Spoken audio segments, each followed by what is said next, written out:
नमस्कार, स्वागत है आप सभी का। न्यूज़ वन इंडिया देख रहे हैं आप। मैं हूं आपके साथ कृतिका। बुलेटिन की शुरुआत करते हैं बड़ी खबर के साथ लखनऊ से, जहां पर एमएलसी चुनाव को लेकर बीजेपी की बड़ी बैठक संपन्न हुई है। भारतीय जनता पार्टी के मुख्यालय पर जनप्रतिनिधियों और पदाधिकारियों की यह बैठक संपन्न हुई है।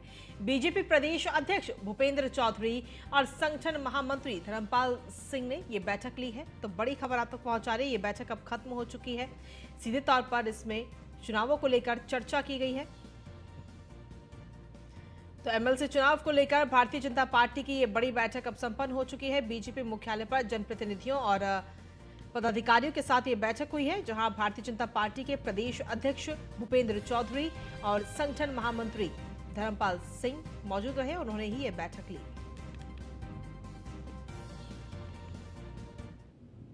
बीजेपी मुख्यालय पर जनप्रतिनिधियों की बैठक संपन्न होने के बाद में बीजेपी प्रदेश अध्यक्ष भूपेंद्र चौधरी ने क्या कुछ कहा है, सुनवाते हैं आपको।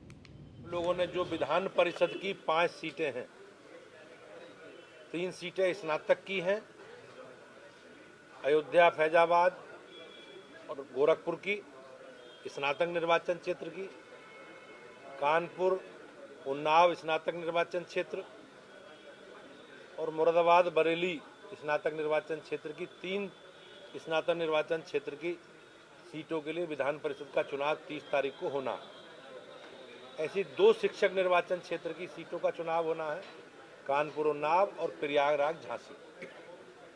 भारतीय जनता पार्टी ने हमने अपने कार्यकर्ताओं को कार्य का विभाजन किया है और जिन कार्यकर्ताओं को इस चुनाव में लगाया है उनकी आज हम लोगों ने बैठक की है। हमने पूरा अपना रोड मैप 30 तारीख तक का, मतदान के दिन तक का हम लोगों ने बनाया है।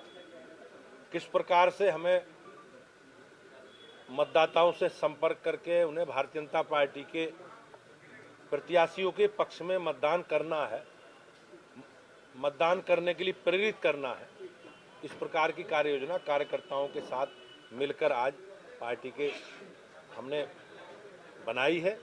क्योंकि भारतीय जनता पार्टी हमेशा जो भी चुनाव हमारे होते हैं, हम अपने कार्य का विभाजन करके, काम का विभाजन करके अपने कार्यकर्ताओं को काम बांटकर चुनाव लड़ते रहे हैं और वो काम आज हम लोगों ने व्यवस्थित रूप से किया है। हम लोग और इसी पर अधिक जानकारी देने के लिए एसके वाजपेयी हमारे संवाददाता हमारे साथ जुड़ गए हैं। एसके का सीधा रुख करते हैं। एसके, क्या कुछ ताजा अपडेट मिल रही है? देखिए, काफी महत्वपूर्ण ये बैठक थी एमएलसी चुनाव को लेकर, जो अब संपन्न हुई है, खत्म हो चुकी है। बिल्कुल निश्चित तौर पर, क्योंकि हम देखें तो उत्तर प्रदेश में 5 एमएलसी सीटों के लिए मतदान होना है, जिसमें 3 स्नातक क्षेत्र से आती हैं और 2 शिक्षक क्षेत्र से आती हैं। हालांकि अगर हम इन सीटों की बात करें तो पहले 3 समाजवादी पार्टी के पास, 2 भारतीय जनता पार्टी के पास थी और निश्चित तौर पर इसको लेकर वोटिंग होगी, क्योंकि स्नातक क्षेत्र में जो स्नातक वोटर्स हैं वो वोट डालेंगे, वहीं शिक्षक एमएलसी क्षेत्र में शिक्षा क्षेत्र से जुड़े हुए शिक्षक जो हैं वो वोटिंग करेंगे, जिसको लेकर भारतीय जनता पार्टी कोई कोर कसर नहीं छोड़ना चाहती। आपने देखा है कि मुख्यमंत्री योगी आदित्यनाथ इलाहाबाद, गोरखपुर, बरेली और साथ ही साथ झांसी जैसे जो मंडल हैं, उन मंडलों के जनप्रतिनिधियों के साथ मुलाकात कर चुके हैं, जिसमें वहां के सांसदों और विधायकों को मुख्यमंत्री ने मिलने के लिए बुलाया था, उनकी समस्याओं को सुना था, उनकी क्षेत्र की क्या जरूरतें हैं उस पर बात की थी। यहां तक कि मुख्यमंत्री ने यह भी कहा था कि कोई भी विधायक अपने क्षेत्र की 3-3 करोड़ की जुड़ी हुई परियोजनाएं और सांसद 5-5 करोड़ से जुड़ी हुई परियोजनाएं तत्काल मुख्यमंत्री कार्यालय को दे सकता है, जिसको लेकर मुख्यमंत्री कार्यालय तत्काल इस पर काम करेगा।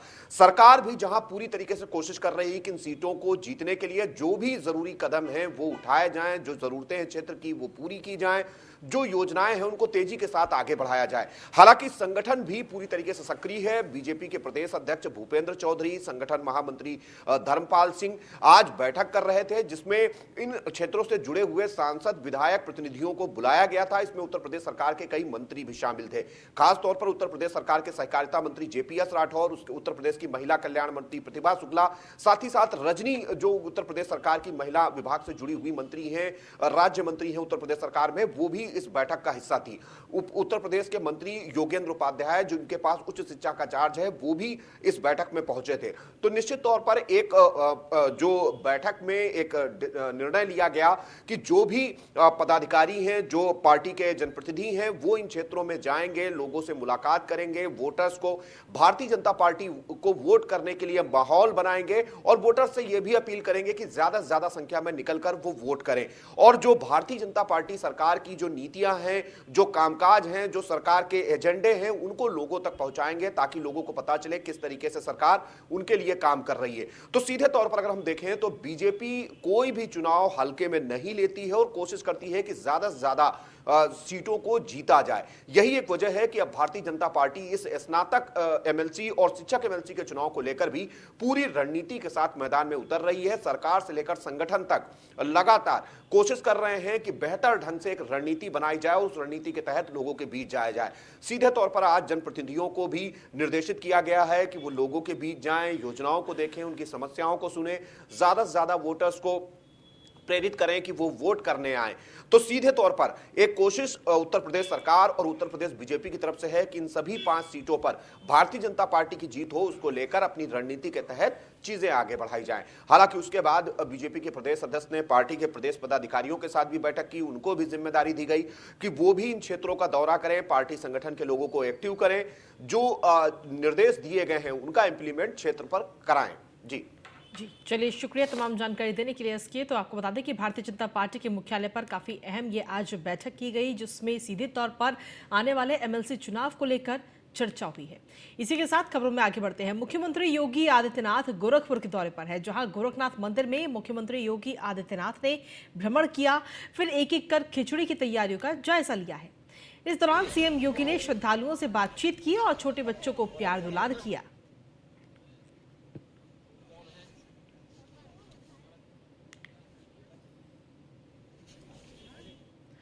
तो गोरखपुर के गोरखनाथ मंदिर में छोटे बच्चों को दुलारते हुए मुख्यमंत्री आज नजर आए। गोरखपुर के मोहदीपुर में छोटी बच्ची को दुलार उन्होंने किया, सिर पर हाथ फेरते हुए भी मुख्यमंत्री नजर आए। गोरखपुर में बच्चों से बातचीत की, उनको चॉकलेट भी मुख्यमंत्री ने आज खिलाई है। तो मुख्यमंत्री का जो बाल प्रेम है वो समय समय पर देखने को मिलता है। 7 जून को भी बच्चों के साथ दुलार करते हुए मुख्यमंत्री नजर आए थे। इसके अलावा 20 अगस्त को भी जन्माष्टमी के अवसर पर कृष्ण रूप में सजे बच्चे को उन्होंने दुलार किया था। तो कब कब मुख्यमंत्री योगी आदित्यनाथ का ये बाल प्रेम देखने को हमें मिला है, वो एक एक करके आपको वो तस्वीरें हम आपको दिखा रहे हैं। क्या मौका था और क्या तस्वीर सामने आई, वो आपको दिखा रहे हैं इस वक्त।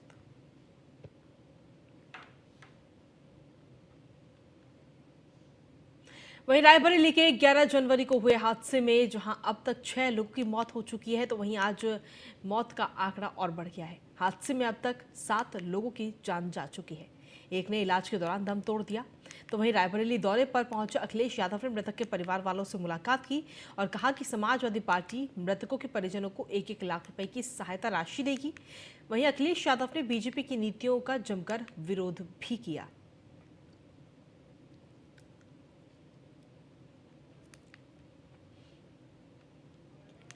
तो जो हादसा सामने आया था, उस हादसे में मृतक के परिवार वालों से मुलाकात करने के लिए आज अखिलेश यादव पहुंचे और इस दौरान मुलाकात करते हुए अखिलेश यादव नजर आए। साथ ही मृतकों के परिवार वालों को 1-1 लाख रुपए की सहायता राशि देने की भी घोषणा आज अखिलेश यादव की तरफ से की गई है। आपको बता दें, ये हादसा सामने आया था रायबरेली में। 11 जनवरी को यह हादसा हुआ था और इस हादसे में 6 लोगों की मौत हो गई थी, लेकिन अब ये आंकड़ा और बढ़ गया है। अब एक व्यक्ति की इलाज के दौरान और मौत हो गई, जिसके बाद में ये आंकड़ा 7 पहुंच चुका है। यानी कि इस हादसे में जो 11 जनवरी को जो हादसा हुआ था, उसमें अब तक 7 लोगों की मौत हो चुकी है। जिसके बाद में परिवार वालों से मुलाकात करने के लिए अखिलेश यादव वहां पहुंचे थे और उन्होंने कहा कि समाजवादी पार्टी मृतकों के परिजनों को 1-1 लाख रुपए की सहायता राशि देगी। इसी के साथ अखिलेश यादव ने इस दौरान भारतीय जनता पार्टी की नीतियों का जमकर विरोध भी किया है।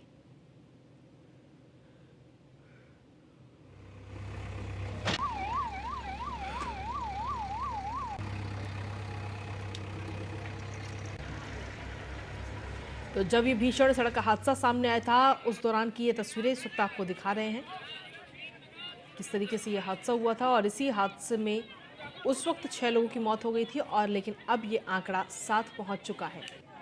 7 लोगों की मौत अब तक इस हादसे में हो चुकी है।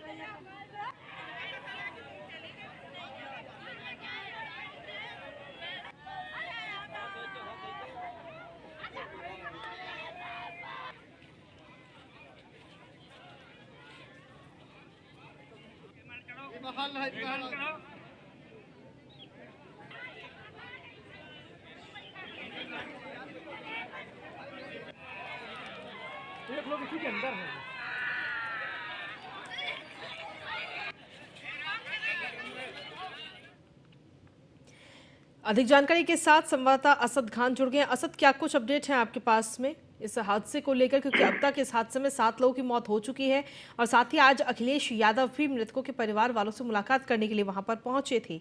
असद, बिल्कुल, हाँ, जिस तरह से अखिलेश यादव का 1 दिवसीय दौरा रायबरेली लगा हुआ था और वहीं कहीं न कहीं अखिलेश यादव ने इस मामले को बहुत गंभीरता से लिया और उसके बाद मनोज पांडे जो कैबिनेट मंत्री, पूर्व कैबिनेट मंत्री रहे हैं और सचेतक हैं, वो ब्राह्मण सभा के और कहीं न कहीं से उनकी माता की पुण्यतिथि के बाद जो मौत का आंकड़ा था वो 6 के बाद आज 7 पहुंच गया था और 7 पहुंचने के बाद कहीं न कहीं से वहां पर पहुंचे, उन क्षेत्र में पहुंचे, उन परिवारों से मिले, उन परिवारों को मिलने के बाद उन लोगों को सांत्वना दी और सरकार से भी अपील की है। अखिलेश यादव ने मीडिया से अपील की है कि उन परिवारों को आर्थिक मदद मिल सके, उन परिवारों को जो मृतक हैं और जो वहां पे घायल थे उनको भी परिवारों को। चलिए, शुक्रिया सर तमाम जानकारी देने के लिए। और वहीं अगली खबर का रुख करेंगे लखनऊ से, जहां पर 22 साल पुराने मामले में मुख्तार अंसारी समेत 4 आरोपियों के बयान दर्ज किए गए। वीडियो कॉन्फ्रेंसिंग के जरिए एमपी एमएलए कोर्ट में ये मुख्तार के बयान आज दर्ज किए गए। आरोपी यूसुफ चिश्ती आलम और लालजी यादव ने कोर्ट में पेश होकर अपने बयान दर्ज कराए हैं। लखनऊ जेल में बंद रहने के दौरान मुख्तार अंसारी और उसके गुर्गों पर ये केस दर्ज हुआ था।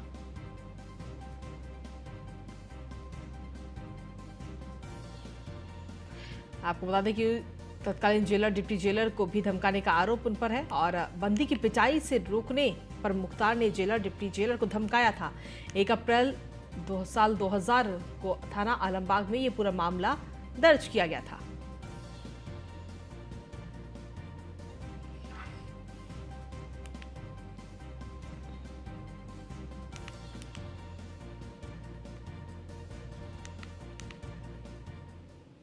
लखनऊ के सरोजनी नगर से भारतीय जनता पार्टी के विधायक राजेश्वर सिंह ने सराहनीय कदम उठाया।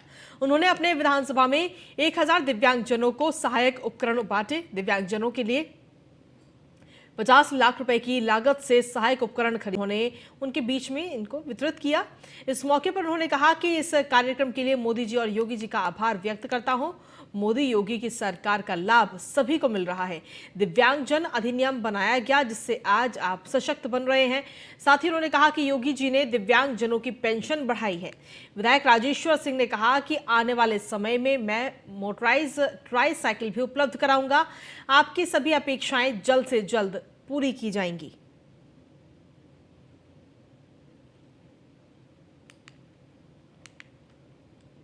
और वहीं इस मौके पर विधायक राजेश्वर सिंह से खास बातचीत की हमारे संवाददाता नीलेश चौहान ने।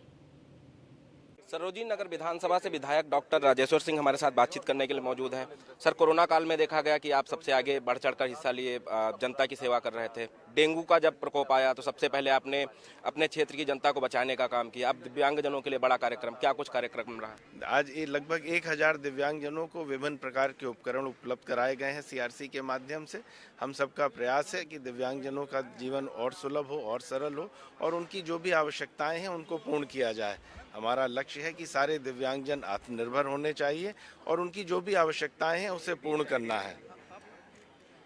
सर देखा गया है कि आपने मॉडर्न स्कूल भी बनाए हैं, लड़कियों को आत्मनिर्भर बनाने के लिए काम कर रहे हैं। क्या कुछ अभी तक कार्यक्रम आपके एक साल के अंदर यहाँ हुआ? देखिए, मेरे यहाँ जितने डिग्री कॉलेजेस हैं बेटियों के, सारे डिग्री कॉलेजेस में मैंने कंप्यूटर्स दे रहा हूँ। मैं काफ़ी जगह लग गए हैं, डिजिटल लाइब्रेरी स्टैब्लिश हो रही हैं।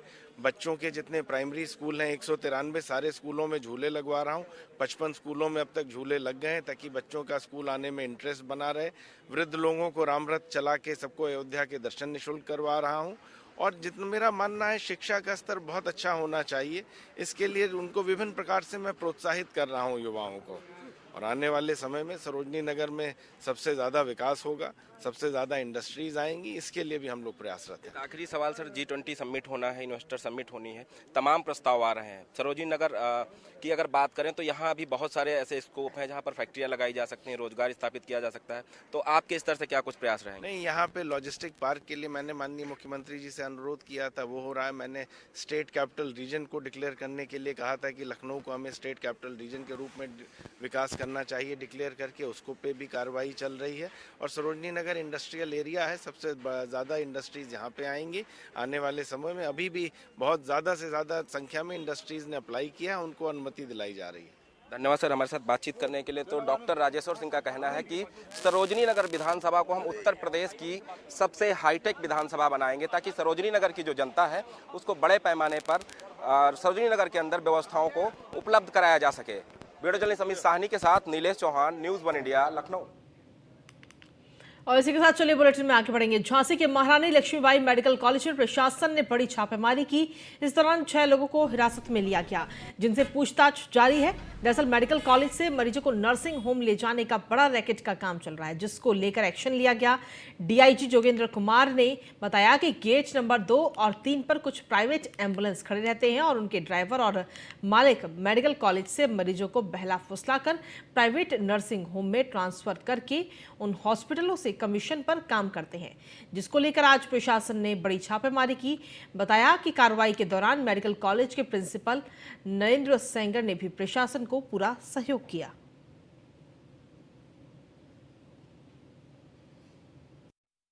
शिकायतें प्राप्त हो रही थी कि मेडिकल कॉलेज के आसपास कुछ प्राइवेट एम्बुलेंसेज आके रुकती है मेडिकल कॉलेज के बाहर, और उनके चालक और हेल्पर जो है, जिन्हें हम कमीशन एजेंट भी कह सकते हैं, बिचौलिया भी कह सकते हैं, ये लोग गेट नंबर 2 के आसपास और इमरजेंसी के आसपास तक भी पहुंच जा रहे हैं। और यहाँ रह कर के जो मरीज़ बाहर से आते हैं और जिनको मेडिकल कॉलेज में भर्ती होना होता है, ऐसे मरीजों को भी बहला फुसला कर या जिस तरीके से भी उनको झांसे में लेकर के प्राइवेट नर्सिंग होम में ले जाते हैं और वहाँ उनका कुछ कमीशन बंधा होता है और उस पर जो है जो प्राइवेट नर्सिंग होम है उनका इलाज करते हैं। इसका हमें शिकायत मिली, इस आधार पर हम लोगों ने मेडिकल कॉलेज के प्रिंसिपल साहब को भी साथ लिया है और हम लोग पूरा इसको सर्च कर रहे हैं, देख रहे हैं।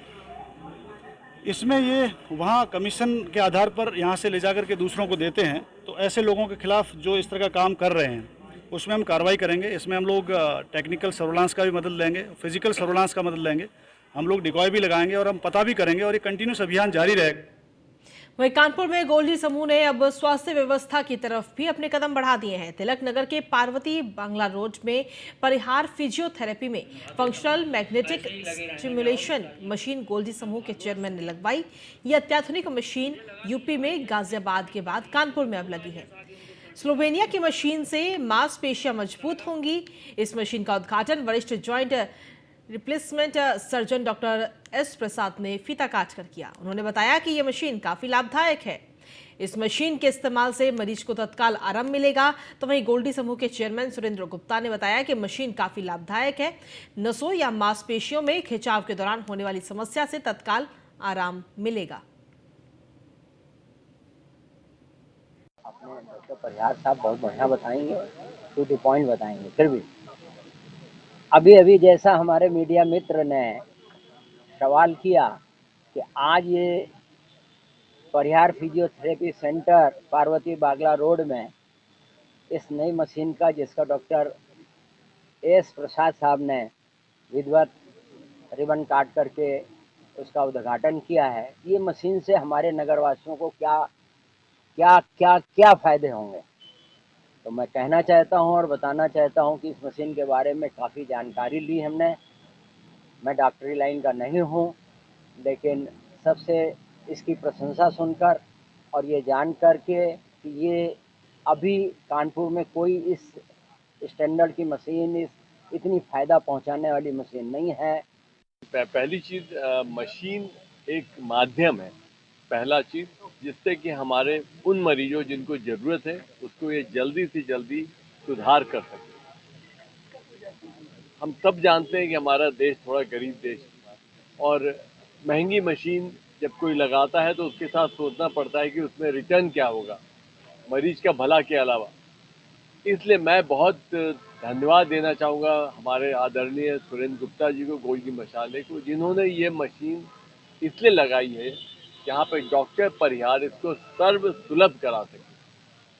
वो पैसे को भूल जाए, जिस मरीज को जरूरत हो उसको ये मशीन मिल जाए। वहीं कन्नौज में आस्था और अंधविश्वास के चलते एक ऐसा मामला सामने आया जहां पर 6 साल से एक किशोरी एक छोटे से जेल नुमा कमरे में कैद है। मामला छिबरामऊ इलाके के टीका नगला गांव का है, जहां युवती को बंधक बनाकर 6 साल से एक कमरे में बंद करके रखा गया, जिससे युवती मानसिक रूप से भी बीमार हो गई। युवती अचानक चिल्लाने और रोने लगती है और अचानक से हंसने लगती है। युवती के कमरे में पूजा पाठ जैसा एक माहौल बनाया गया। एक कमरे में एक छोटी सी खाट पर पड़ी एक रजाई में युवती दिन और रात काटती है। युवती को बाहर आने की इजाजत नहीं है। युवती को कैदियों जैसे रखा जा रहा है। परिजनों की माने तो परिजन उसको देवी का अवतार कहते हैं। परिजन कहते हैं कि देवी का जब मन होता है तब वो बाहर आती है, लेकिन अगर वो देवी है तो उनको बंद कमरे में क्यों रखा गया है? कमरे को बाहर से कुंडी और ताला क्यों लगाया जाता है? इसका जवाब परिवार के पास नहीं। वहीं स्थानीय पुलिस की माने तो कई बार उन्होंने भी इस मामले को देखा, लेकिन उनके परिजन ही नहीं राजी हुए। ऐसे में अपने ही घर में कैद युवती की जान कैसे बचेगी, ये कोई नहीं बता पा रहा।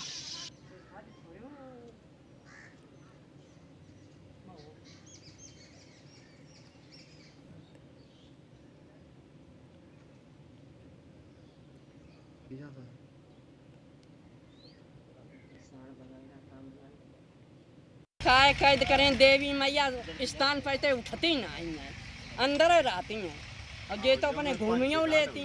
देवी नहीं निखती नहीं बैरार कैद कर रहे तो लल्ला हम का कैद करे। अच्छा मजा बताई दो। अभी पुलिस आई थी, क्या कहना था? हाँ पुलिस जाए कही गई कि ये तुम्हारे में कोई बात नहीं, लेकिन पुलिस ज़्यादा दौड़ी कि मतलब डरपत है तो देवी मैया बोलती नहीं, ये तो बातचीत बहुत करती है। व्यवस्था बनाई गई है, बैठ गई देवी तो वहाँ व्यवस्था बनाई गई। सबकी नॉलेज की बात है, डीएम की, एसपी की, चौकी इंचार्ज की, थाना अध्यक्ष की। यहाँ से इनको ले भी गए, रुका तो कहाँ कहाँ चेकअप करा के दिखाया गया, उसके बाद यहाँ छोड़ा, यहाँ बैठा रहा। ये कितने साल से करीब हैं ऐसे मंदिर में? लगभग 2 साल 3 हो गए, 2-3 साल कैद करें। पिछले 7 महीनों से बिजनौर जेल में बंद बंदी की मेरठ के अस्पताल में इलाज के दौरान मौत हो गई। आरोपी को शेरकोट में स्थित मजार में भगवा पगड़ी बांधकर तोड़फोड़ करने के आरोप में जेल भेजा गया था, जिस पर बाद में एनएसए के तहत भी कार्रवाई की गई थी। 8 जनवरी को जिला कारागार में ही बंदी कमाल की तबीयत अचानक बिगड़ने की वजह से अस्पताल में भर्ती कराया गया था। 2 दिनों तक जिला कारागार के अस्पताल में रखने के बाद भी आराम नहीं हुआ तो जिला अस्पताल रेफर किया गया, जहां डॉक्टरों ने हालत को गंभीर देखते हुए कमाल को मेरठ रेफर कर दिया। शनिवार की सुबह मेरठ में इलाज के दौरान उसकी मौत हो गई।